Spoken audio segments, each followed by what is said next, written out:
Sud Radio Conseil de famille.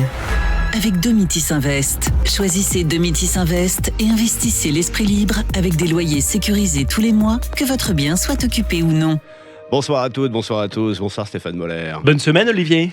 Très heureux de l'entamer avec vous cette nouvelle semaine. Rappelons-le, vous êtes associé au sein du cabinet Via. On va répondre ce soir à Christian. Christian, c'est assez étonnant, a transmis un bien de son vivant à son meilleur ami, mais il souhaiterait aujourd'hui le récupérer.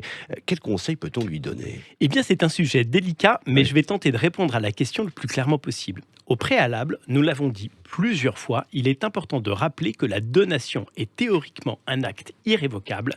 Et donc, celui qui décide de donner un bien à un membre de sa famille ou à un ami doit garder à l'esprit que c'est normalement un acte définitif. Alors, à quelles conditions, Stéphane, si elles existent, celui qui a donné une somme d'argent ou un bien peut-il décider de le récupérer ? Alors, premier cas de figure, vous avez transmis un bien à votre ami Jean, mais Jean décède avant vous. Et vous ne souhaitez pas que les héritiers de Jean héritent de vos propres biens. Alors effectivement, comment faire pour récupérer ce bien ? Eh bien, nous l'avons dit, la donation est normalement un acte irrévocable, mais heureusement, la loi a prévu ce que l'on appelle les droits de retour. Expliquez tout ça, Stéphane, le droit de retour. Alors, ce droit de retour, prévu par la loi donc, permet de récupérer le bien que vous avez donné, et notamment lorsque cette personne décède.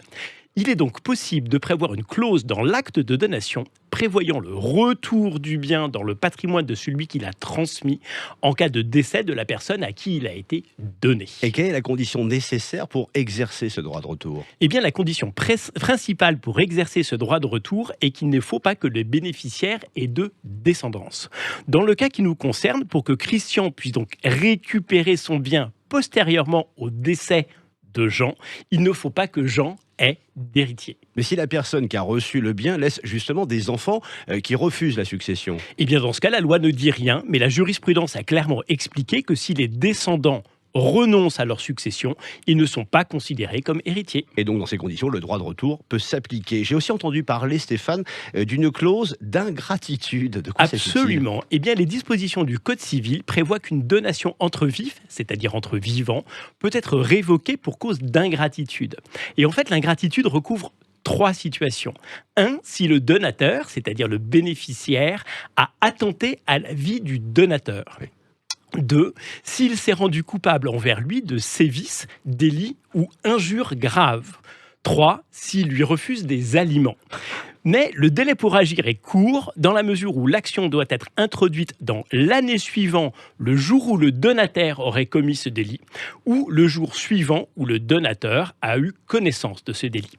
Le Code civil autorise donc la révocation d'une donation pour cause d'injure. Vous avez des exemples d'injures retenues par le Code civil ? J'en ai quelques-unes. Oui. J'imagine, il a du vocabulaire, Stéphane Moller. Un grand merci, Stéphane, pour cet éclairage. Cette chronique à retrouver, comme toutes les autres, en podcast, sudradio.fr. Nous, on se retrouve demain. À demain, Olivier.